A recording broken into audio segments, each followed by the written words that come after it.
Students ਹੁਣ ਆਪਾਂ ਕਰਨ ਜਾ ਰਹੇ ਹਾਂ ਕੰਟੀਨਿਊਟੀ ਦਾ 15ਵਾਂ ਲੈਕਚਰ। ਇਹਦੇ 'ਚ ਆਪਾਂ ਕੁਝ ਹੋਰ ਰਿਜ਼ਲਟਸ ਲਿਖਾਂਗੇ ਜਿਹੜੇ ਕਿ ਆਪਾਂ ਨੂੰ ਯਾਦ ਕਰਨੇ ਜ਼ਰੂਰੀ ਹੈ। ਉਹਨਾਂ 'ਚੋਂ ਦੇਖਦੇ ਹਾਂ ਹੁਣ ਆਪਾਂ। ਜਿਵੇਂ ਪਹਿਲਾ ਰਿਜ਼ਲਟ ਹੈ, every rational function is continuous on its domain. ਪਹਿਲਾਂ ਰੈਸ਼ਨਲ ਫੰਕਸ਼ਨ ਬਾਰੇ ਸਮਝੀਏ ਆਪਾਂ। ਰੈਸ਼ਨਲ ਫੰਕਸ਼ਨ ਕਿਵੇਂ ਲਿਖਿਆ ਜਾਂਦਾ ਹੈ? F of X is equal to G of X by H of X. तो किसी फंक्शन ਨੂੰ रैशनल कदों किया जाता है? ਜਦੋਂ ਉਹਦਾ ਨਿਊਮਰੇਟਰ ਵੀ ਇੱਕ ਪੋਲੀਨੋਮੀਅਲ ਹੋਵੇ ਤੇ ਉਹਦਾ ਡਿਨੋਮੀਨੇਟਰ ਵੀ ਇੱਕ ਪੋਲੀਨੋਮੀਅਲ ਹੋਵੇ। ਇੱਥੇ ਇੱਕ ਐਗਜ਼ਾਮਪਲ ਦੇਖ ਸਕਦੇ ਹੋ ਤੁਸੀਂ, f of X is equal to x plus 1 by 2x plus 3। ਤਾਂ ਇਹ ਵੀ ਇੱਕ ਪੋਲੀਨੋਮੀਅਲ ਹੈ ਨਿਊਮਰੇਟਰ, ਜਿਹਨੂੰ ਕਿ ਆਪਾਂ ਲੀਨੀਅਰ ਪੋਲੀਨੋਮੀਅਲ ਬੋਲ ਦਿੰਦੇ ਹਾਂ। ਡਿਨੋਮੀਨੇਟਰ ਵੀ ਇੱਕ ਪੋਲੀਨੋਮੀਅਲ ਹੈ, ਇਹ ਵੀ ਇੱਕ ਤਰ੍ਹਾਂ ਦੀ ਲੀਨੀਅਰ ਪੋਲੀਨੋਮੀਅਲ ਹੈ। ਤਾਂ ਇਹ ਜਿਹੜਾ ਫੰਕਸ਼ਨ ਹੈ ਪੋਲੀਨੋਮੀਅਲ ਅਪੋਨ ਪੋਲੀਨੋਮੀਅਲ, ਇਹਨੂੰ ਕਿਹੜਾ ਨਾਮ ਦਿੱਤਾ ਜਾਂਦਾ ਹੈ? ਰੈਸ਼ਨਲ ਫੰਕਸ਼ਨ ਦਾ। ਤਾਂ ਹੁਣ ਆਪਾਂ ਸਮਝਦੇ ਹਾਂ, ਇੱਥੇ ਆਪਾਂ ਕੀ ਕਿਹਾ ਕਿ ਐਵਰੀ ਰੈਸ਼ਨਲ ਫੰਕਸ਼ਨ, ਮਤਲਬ ਜਿੱਥੇ ਪੋਲੀਨੋਮੀਅਲ ਅਪੋਨ ਪੋਲੀਨੋਮੀਅਲ ਹੋਏਗਾ ਉਹ ਫੰਕਸ਼ਨ ਹੈ ਜਿਹੜਾ ਕੰਟੀਨਿਊਸ ਹੋਏਗਾ। ਕਿੱਥੇ? ਆਪਦੀ ਡੋਮੇਨ 'ਤੇ। ਡੋਮੇਨ ਦੀ ਗੱਲ ਕਿਉਂ ਕਰਨੀ ਪੈ ਰਹੀ ਹੈ? ਕਿਉਂਕਿ ਡਿਨੋਮੀਨੇਟਰ ਹੈ ਜਿਹੜਾ ਇਹ ਥੋੜ੍ਹੀ ਜਿਹੀ ਪ੍ਰੋਬਲਮ ਕ੍ਰੀਏਟ ਕਰ ਸਕਦਾ। ਆਪਾਂ ਥੋੜ੍ਹਾ ਜਿਹਾ ਇਹਦੇ ਬਾਰੇ ਹੋਰ ਸਮਝਦੇ ਹਾਂ। ਇਸ ਜਿਹੜਾ ਉੱਪਰ ਵਾਲਾ ਪੋਲੀਨੋਮੀਅਲ ਹੈ ਇਹਦੀ ਡੋਮੇਨ ਕੀ ਹੈ? ਆਲ ਰੀਅਲ ਨੰਬਰਸ, ਕਿਉਂਕਿ ਇੱਥੇ ਕੁਝ ਵੀ ਭਰਿਆ ਜਾ ਸਕਦਾ ਹੈ। ਕੱਲੀ ਜੇ ਦੀ ਗੱਲ ਕਰੀਏ ਤਾਂ, ਕੱਲੇ ਡਿਨੋਮੀਨੇਟਰ ਦੀ ਗੱਲ ਕਰੀਏ ਤਾਂ, ਕਿਉਂਕਿ ਇਹ ਅਲੱਗ ਫੰਕਸ਼ਨ ਹੈ ਨਾ, ਤਾਂ ਇਹਦੀ ਡੋਮੇਨ ਕੀ ਹੈ? ਆਰ, ਕੱਲੇ ਇਹਦੀ, ਕਿਉਂਕਿ ਉੱਪਰ ਵਾਲੇ ਨੂੰ ਆਪਾਂ ਜੀ ਆਫ ਐਕਸ ਰੱਖਿਆ ਤਾਂ ਇਹਦੀ ਡੋਮੇਨ ਰੀਅਲ ਨੰਬਰ, ਇਹਨੂੰ ਆਪਾਂ ਨਾਮ ਰੱਖਿਆ ਐਚ ਆਫ ਐਕਸ, ਤਾਂ ਇਹਦੀ ਫੰਕਸ਼ਨ ਦੀ ਡੋਮੇਨ ਹੈ ਜਿਹੜੀ ਇਹਦੀ ਵੀ ਹੈ ਆਲ ਰੀਅਲ ਨੰਬਰ। ਜਦੋਂ ਆਪਾਂ ਇਹਨਾਂ ਨੂੰ ਕੰਬਾਈਨ ਕਰਨ ਦੀ ਕੋਸ਼ਿਸ਼ ਕੀਤੀ, ਮਤਲਬ ਇੱਕ ਦੂਜੇ ਦੇ ਨੀਚੇ ਲਿਖਿਆ, ਤਾਂ ਆਪਾਂ ਨੂੰ ਕਾਮਨ ਡੋਮੇਨ ਕੱਢਣੀ ਪਏਗੀ। ਜਿਵੇਂ ਕਿ ਆਪਾਂ ਸਿੱਖਦੇ ਹਾਂ ਕੋਸ਼ੈਂਟ ਫੰਕਸ਼ਨ 'ਚ। ਧਿਆਨ ਰੱਖਣਾ, ਬੱਚੇ ਕਨਫਿਊਜ਼ ਹੋ ਜਾਂਦੇ। ਕੋਸ਼ੈਂਟ ਫੰਕਸ਼ਨ 'ਚ ਕੋਈ ਵੀ ਫੰਕਸ਼ਨ ਦੇ ਨੀਚੇ ਦੂਜਾ ਫੰਕਸ਼ਨ ਲੱਗ ਜਾਂਦਾ ਹੈ, ਬਟ ਰੈਸ਼ਨਲ ਫੰਕਸ਼ਨ 'ਚ ਆਪਾਂ ਕਹਿਣਾ ਹੈ ਕਿ ਪੋਲੀਨੋਮੀਅਲ ਵੀ ਉੱਪਰ ਵੀ ਪੋਲੀਨੋਮੀਅਲ ਅਤੇ ਨੀਚੇ ਵੀ ਪੋਲੀਨੋਮੀਅਲ ਹੀ ਚਾਹੀਦੀ ਹੈ। ਓਕੇ, ਇਹਨਾਂ ਦੀ ਇਕੱਲੇ ਇਕੱਲੇ ਦੀ ਡੋਮੇਨ ਆਪਾਂ ਨੂੰ ਪਤਾ ਹੈ, ਤਾਂ ਆਪਾਂ ਇਹਨਾਂ ਦੀ ਕਾਮਨ ਡੋਮੇਨ ਕਰ ਲਈ। ਕਾਮਨ ਡੋਮੇਨ ਵੀ ਕੀ ਆ ਗਈ? ਆਲ ਰੀਅਲ ਨੰਬਰ। ਬਟ ਜਿਹੜਾ ਇਹ ਫੰਕਸ਼ਨ ਹੈ, ਜਦੋਂ ਇਹਨਾਂ ਨੂੰ ਡਿਵਾਈਡ ਕੀਤਾ ਤਾਂ ਇਹ ਕਾਮਨ ਡੋਮੇਨ 'ਤੇ ਤਾਂ ਚੱਲ ਨਹੀਂ ਸਕਦਾ ਗਾ, ਕਿਉਂਕਿ ਕਾਮਨ ਡੋਮੇਨ ਤਾਂ ਆਲ ਰੀਅਲ ਨੰਬਰ ਹੈ। ਅਤੇ ਆਪਾਂ ਨੂੰ ਪਤਾ ਹੈ ਕਿ ਡਿਨੋਮੀਨੇਟਰ ਹੈ ਜਿਹੜਾ ਇੱਥੇ ਪ੍ਰੋਬਲਮ ਹੋ ਜਾਊਗੀ। ਤਾਂ ਆਪਾਂ ਡਿਨੋਮੀਨੇਟਰ ਨੂੰ ਦੇਖਣਾ ਕਿ ਇਹ ਜ਼ੀਰੋ ਕਿੱਥੇ ਬਣਦਾ ਪਿਆ, ਉਹ ਵੈਲਿਊਜ਼ ਹਟਾਉਣੀਆਂ ਪੈਣਗੀਆਂ। ਤਾਂ ਅਸੀਂ ਲਿਖਾਂਗੇ ਕਿ ਇਹ ਜਿਹੜਾ ਫੰਕਸ਼ਨ ਹੈ ਰੈਸ਼ਨਲ ਫੰਕਸ਼ਨ ਜਿਹੜਾ ਡਿਵਾਈਡ ਕਰਕੇ ਆਇਆ, ਇਹ ਕਿਹੜੀ ਡੋਮੇਨ 'ਤੇ ਕੰਮ ਕਰੇਗਾ? ਡੀ ਜਿਹੜੀ ਕਾਮਨ ਸੀ ਮਾਈਨਸ ਉਹਦੇ 'ਚੋਂ ਉਹ ਵੈਲਿਊਜ਼ ਹਟਾਓ। ਕਿਹੜੀਆਂ ਵੈਲਿਊਜ਼? ਜਿਹਦੇ ਨਾਲ ਕਿ ਡਿਨੋਮੀਨੇਟਰ ਜ਼ੀਰੋ ਬਣਦਾ। ਅਤੇ ਇੱਥੇ ਲਿਖਿਆ ਹੋਇਆ 2x plus 3 is equal to 0। ਤਾਂ ਜਦੋਂ ਸੋਲਵ ਕੀਤਾ ਐਕਸ ਦੀ ਵੈਲਿਊ ਕਿੰਨੀ ਆ ਗਈ? -3/2। ਤਾਂ ਅਸੀਂ ਕਹਾਂਗੇ ਕਿ ਇਹ ਫੰਕਸ਼ਨ ਕੰਟੀਨਿਊਸ ਹੈ। ਕੈਪੀਟਲ ਡੀ ਮਤਲਬ ਕਾਮਨ ਡੋਮੇਨ ਦੇ ਵਿੱਚੋਂ ਮਾਈਨਸ ਕੀ ਕੀਤਾ? ਇੱਕ ਵੈਲਿਊ -3/2। ਤਾਂ ਇਹ ਫੰਕਸ਼ਨ ਹੈ ਜਿਹੜਾ ਕੰਟੀਨਿਊਸ ਹੋਏਗਾ ਕਿਹਦੇ 'ਤੇ? ਆਪਦੀ ਡੋਮੇਨ 'ਤੇ। ਤਾਂ ਆਪਾਂ ਡੋਮੇਨ ਦੀ ਦੇਖ ਲਈ ਕਿ ਕਿਸ ਤਰ੍ਹਾਂ ਲੱਭੀ ਜਾਂਦੀ ਹੈ। ਨੈਕਸਟ ਗੱਲ ਕਰੀਏ number 2, logarithmic function is continuous on its domain. Log function ਜਿਵੇਂ y is equal to log x, F of X is equal to log x, ਤਾਂ ਇਹ ਫੰਕਸ਼ਨ ਵੀ ਆਪਦੀ ਡੋਮੇਨ 'ਤੇ ਕੰਟੀਨਿਊਸ ਹੁੰਦਾ। ਟੈਂਜੈਂਟ ਫੰਕਸ਼ਨ ਜਿਹਨੂੰ ਆਪਾਂ ਟੈਨ ਬੋਲ ਦਿੰਦੇ ਹਾਂ ਟ੍ਰਿਗਨੋਮੈਟਰੀ 'ਚ, ਇਹ ਫੰਕਸ਼ਨ ਵੀ ਆਪਦੀ ਡੋਮੇਨ 'ਤੇ ਕੰਟੀਨਿਊਸ ਹੁੰਦਾ ਹੈ। ਕੋਸੀਕੈਂਟ ਫੰਕਸ਼ਨ ਇਹ ਵੀ ਆਪਦੀ ਡੋਮੇਨ 'ਤੇ ਕੰਟੀਨਿਊਸ ਹੁੰਦਾ ਹੈ। ਸੀਕੈਂਟ ਫੰਕਸ਼ਨ ਇਹ ਵੀ ਆਪਦੀ ਡੋਮੇਨ 'ਤੇ ਕੰਟੀਨਿਊਸ ਹੁੰਦਾ ਹੈ। ਕੋਟੈਂਜੈਂਟ ਫੰਕਸ਼ਨ ਇਹ ਵੀ ਆਪਦੀ ਡੋਮੇਨ 'ਤੇ ਕੰਟੀਨਿਊਸ ਹੁੰਦਾ ਹੈ।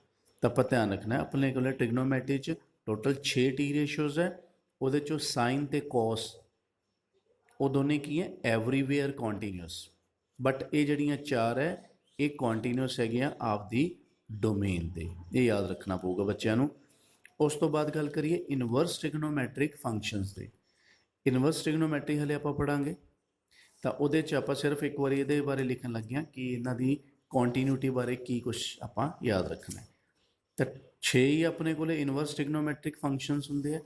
ਤਾਂ ਇਹਦੇ 'ਚੋਂ ਸਿਰਫ ਟੈਨ ਇਨਵਰਸ ਅਤੇ ਕੋਟ ਇਨਵਰਸ ਇਹ ਦੋਨੇ ਹੈਗੇ ਹੈ ਐਵਰੀਵੇਅਰ ਕੰਟੀਨਿਊਸ। ਐਵਰੀਵੇਅਰ ਕੰਟੀਨਿਊਸ ਦੀ ਆਪਾਂ ਗੱਲ ਕਰ ਚੁੱਕੇ ਹਾਂ ਪਿਛਲੇ ਲੈਕਚਰ 'ਚ। ਉੱਪਰ ਤੁਸੀਂ ਆਈ ਕਾਰਡ ਦੇ ਉੱਪਰ ਟੱਚ ਕਰਕੇ ਦੇਖ ਸਕਦੇ ਹੋ ਵੀਡੀਓ ਕਿ ਕਿਹੜੇ ਕਿਹੜੇ ਐਵਰੀਵੇਅਰ ਕੰਟੀਨਿਊਸ ਫੰਕਸ਼ਨਸ ਹੈਗੇ। ਬਾਕੀ 4 sign inverse, ਕੋਸ inverse, secant inverse ਅਤੇ ਕੋਸੀਕੈਂਟ ਇਨਵਰਸ, ਇੱਥੇ ਕੋਸੀਕੈਂਟ ਇਨਵਰਸ, ਇਹ ਚਾਰੋਂ ਕੀ ਹੈ ਕੰਟੀਨਿਊਸ ਆਪਦੀ ਡੋਮੇਨ ਤੇ। ਟੋਟਲ 6 ਹੈ। ਟੈਨ ਇਨਵਰਸ ਤੇ ਕੋਟ ਇਨਵਰਸ ਕੀ ਹੈ, ਇਹ ਐਵਰੀਵੇਅਰ ਕੰਟੀਨਿਊਸ ਹੈ। ਬਾਕੀ 4 ਇਨਵਰਸ ਫੰਕਸ਼ਨਸ ਜਿਹੜੇ ਇਹ ਕੰਟੀਨਿਊਸ ਹੈਗੇ ਆਪਦੀ ਡੋਮੇਨ ਤੇ। ਇਸ ਤੋਂ ਬਾਅਦ ਹੁਣ ਆਪਾਂ ਕੁਝ ਕੁਐਸਚਨਸ ਕਰਨ ਲੱਗੇ ਹਾਂ। ਤਾਂ ਪਹਿਲਾ ਕੁਐਸਚਨ ਜਿਹੜਾ ਹੈਗਾ NCERT ਦੀ ਐਕਸਰਸਾਈਜ਼ 5.1 ਦਾ, ਇਹ ਹੈ ਕੁਐਸਚਨ ਨੰਬਰ 3, ਕਿਉਂਕਿ ਕੁਝ ਕੁਐਸਚਨਸ ਆਪਾਂ ਜਿਹੜੇ ਹੈਗੇ ਆ ਉਹ ਪਹਿਲਾਂ ਕਰ ਚੁੱਕੇ ਹਾਂ। ਉਹ ਵੀ ਤੁਸੀਂ ਆਈ ਬਟਨ ਤੇ ਪ੍ਰੈਸ ਕਰਕੇ ਦੇਖ ਸਕਦੇ ਹੋ ਕੁਝ ਜਿਹੜੇ ਪਹਿਲਾਂ ਕੁਐਸਚਨਸ ਕੀਤੇ ਇਸ ਐਕਸਰਸਾਈਜ਼ ਦੇ। ਤਾਂ ਪਹਿਲਾ ਹੈਗਾ ਕੁਐਸਚਨ ਨੰਬਰ 3 'ਚ ਐਗਜ਼ਾਮਿਨ ਦਾ ਕੰਟੀਨਿਊਟੀ। ਇੱਕ ਫੰਕਸ਼ਨ ਦੇਤਾ, ਹੁਣ ਆਪਾਂ ਕੰਟੀਨਿਊਟੀ ਦੀ ਗੱਲ ਕਰਦੇ, ਉਹਨੇ ਆਪਾਂ ਨੂੰ ਇਹ ਨਹੀਂ ਕਿਹਾ ਕਿ ਕੰਟੀਨਿਊਟੀ ਐਟ ਅ ਪੁਆਇੰਟ ਕੱਢੋ। ਤਾਂ ਆਪਾਂ ਇੱਕ ਵਾਰੀ ਜਨਰਲ ਗੱਲ ਕਰਾਂਗੇ ਜੋ ਵੀ ਇਹਦੇ ਬਾਰੇ ਕੀਤੀ ਜਾ ਸਕਦੀ ਹੈ, ਠੀਕ ਹੈ। ਤਾਂ ਪਹਿਲਾ ਮੈਥਡ ਦੇਖੋ, ਪਹਿਲਾ ਮੈਥਡ 'ਚ ਆਪਾਂ ਇਹਨੂੰ ਸਿੰਪਲ ਲਿਖ ਸਕਦੇ ਹਾਂ ਕਿਉਂਕਿ ਇਹ ਕੁਐਸਚਨ ਇੱਕ ਅੱਧੇ ਨੰਬਰ 'ਚ ਪੁੱਛਿਆ ਜਾਂਦਾ ਪੇਪਰ 'ਚ। ਪਹਿਲਾਂ ਇਹਨੂੰ ਲਿਖ ਲਿਆ ਫੰਕਸ਼ਨ ਨੂੰ, ਫਿਰ ਇਹਨੂੰ ਦੇਖਿਆ ਇੱਕ ਵਾਰੀ ਐਨਾਲਾਈਜ਼ ਕਰਕੇ ਕਿ ਇਹ ਕਿਹੜਾ ਫੰਕਸ਼ਨ ਹੈ। ਇਹ ਹੈਗਾ ਪੋਲੀਨੋਮੀਅਲ ਫੰਕਸ਼ਨ, ਤੇ ਆਪਾਂ ਕੀ ਕਵਾਂਗੇ ਕਿ we know that polynomial function is everywhere continuous. ਇਹ ਆਪਣੇ ਚਾਰਟ ਦੇ ਵਿੱਚ ਮੈਂਸ਼ਨਡ ਹੈ ਕਿ ਪੋਲੀਨੋਮੀਅਲ ਫੰਕਸ਼ਨ ਕੀ ਹੁੰਦਾ ਹੈ, ਐਵਰੀਵੇਅਰ ਕੰਟੀਨਿਊਸ ਹੁੰਦਾ ਹੈ। ਇਹਦਾ ਮਤਲਬ ਇਹ ਜਿਹੜਾ ਫੰਕਸ਼ਨ ਹੈ ਦਿਸ ਇਜ਼ ਐਵਰੀਵੇਅਰ ਕੰਟੀਨਿਊਸ। ਇਹ ਹੋ ਗਿਆ ਆਪਣਾ ਫਸਟ ਮੈਥਡ ਇਸ ਕੁਐਸਚਨ ਨੂੰ ਕਰਨ ਦਾ। ਉਸ ਤੋਂ ਬਾਅਦ ਸੈਕਿੰਡ ਮੈਥਡ ਦੇਖੀਏ, ਇਸ ਤਰ੍ਹਾਂ ਵੀ ਕਰ ਸਕਦੇ ਹਾਂ ਆਪਾਂ, f of x is equal to x minus 5। ਤਾਂ ਇਹਦੀ ਡੋਮੇਨ ਦੇਖੀਏ ਆਪਾਂ, ਇਹਦੀ ਡੋਮੇਨ ਕੀ ਹੈ, ਆਲ ਰੀਅਲ ਨੰਬਰਸ, ਕਿਉਂਕਿ ਇਹਦੇ 'ਚ ਕੁਝ ਵੀ ਭਰਿਆ ਜਾ ਸਕਦਾ ਹੈ। ਹੁਣ ਆਪਾਂ ਇਹਨੂੰ ਚੈੱਕ ਕਰਨ ਲੱਗਿਆ ਇਹਦੀ ਡੋਮੇਨ ਤੇ। ਤਾਂ ਆਪਾਂ ਕੀ ਕੀਤਾ, a ਮੰਨ ਲਿਆ, a ਬਿਲੋਂਗਸ ਟੂ r ਕੀ ਹੈ, ਇਹਦੀ ਡੋਮੇਨ ਦਾ ਮੈਂਬਰ। ਪਹਿਲਾਂ ਲਿਮਿਟ ਚੈੱਕ ਕੀਤੀ, limit x approaches to a f of x, ਫਿਰ limit x approaches to a f of x ਦੀ ਵੈਲਿਊ ਭਰਤੀ x minus 5, ਫਿਰ ਲਿਮਿਟ ਇਹਦੇ 'ਚ ਪੁੱਟ ਕਰਤੀ ਡਾਇਰੈਕਟ ਸਬਸਟੀਟਿਊਸ਼ਨ ਦੇ ਕਰਕੇ, ਤਾਂ ਇਹ ਬਣ ਗਿਆ a minus 5। ਉਸ ਤੋਂ ਬਾਅਦ ਫੰਕਸ਼ਨ 'ਚ ਆਪਾਂ a ਭਰਿਆ, ਤਾਂ ਇਹਦੇ 'ਚ ਹੀ ਭਰਾਂਗੇ ਤਾਂ ਉਹ ਵੀ ਆ ਗਿਆ a minus 5। ਤਾਂ ਆਪਾਂ ਇੱਥੇ ਦੇਖ ਲਿਆ ਕਿ limit the value we a minus 5 ਹੈ, ਫੰਕਸ਼ਨ 'ਚ ਜਦੋਂ a ਭਰਿਆ ਉਹਦੀ ਵੀ ਵੈਲਿਊ a minus 5 ਹੈ।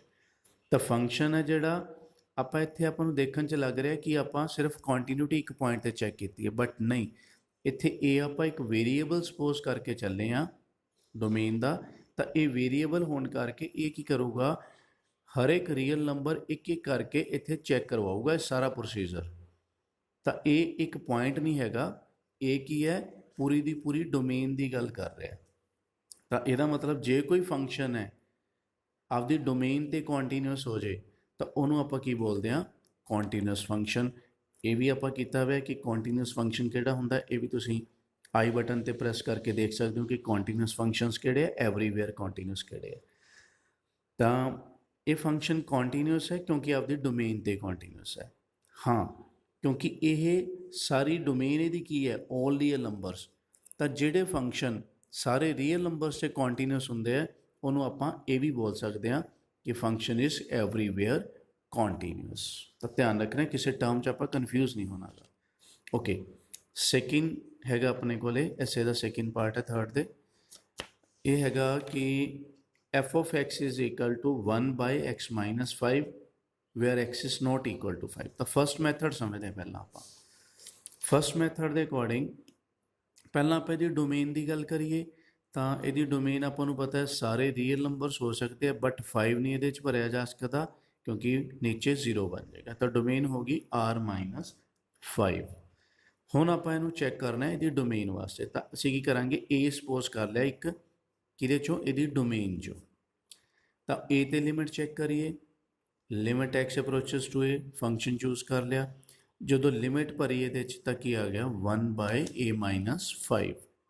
ਫਿਰ ਫੰਕਸ਼ਨ 'ਚ a ਭਰਨ ਲੱਗਿਆ ਹੁਣ ਆਪਾਂ। ਜਦੋਂ ਫੰਕਸ਼ਨ 'ਚ a ਭਰਿਆ ਤਾਂ ਉਹ ਵੀ ਇਹਦੇ 'ਚ ਭਰਾਂਗੇ, ਉਹ ਵੀ ਆ ਜਾਊਗਾ 1 by a minus 5।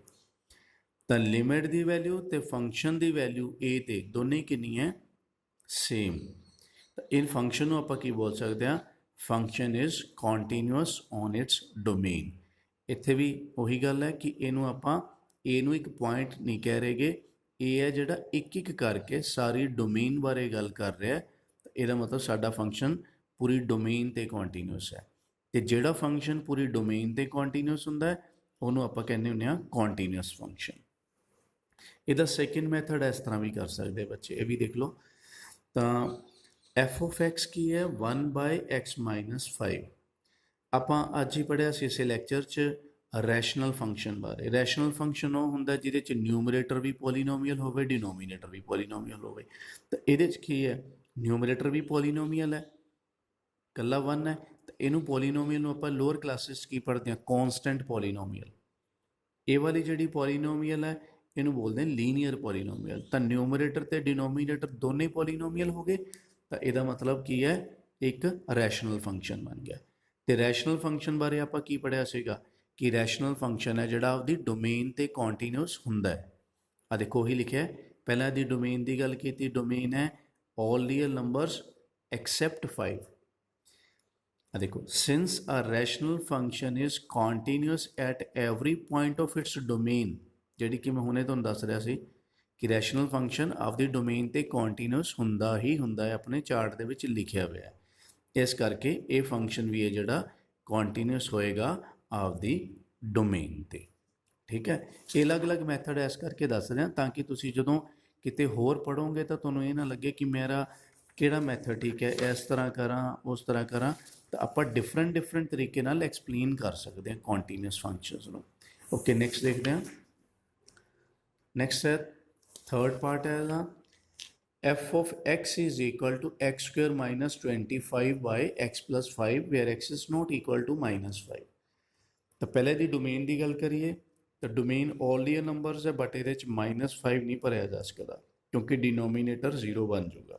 ਤਾਂ ਡੋਮੇਨ ਬਣ ਗਈ ਆਲ ਰੀਅਲ ਨੰਬਰਸ ਐਕਸੈਪਟ -5।